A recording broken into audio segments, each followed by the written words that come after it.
যেহেতু অনেক গরম, তাই টিম ডাকমেশনের পক্ষ থেকে শ্রমিক দিবস উপলক্ষে আমাদের সমাজের অসহায় দরিদ্র মানুষদের পাশে থাকার চেষ্টা করছি।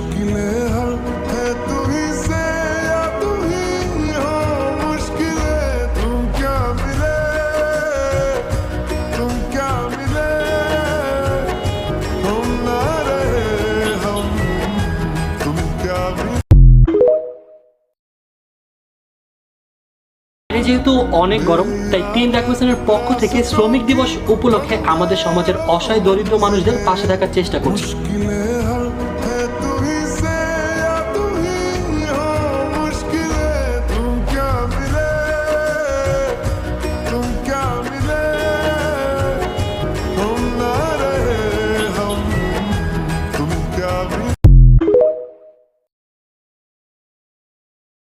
যেহেতু অনেক গরম, তাই টিম ডাকমেশনের পক্ষ থেকে শ্রমিক দিবস উপলক্ষে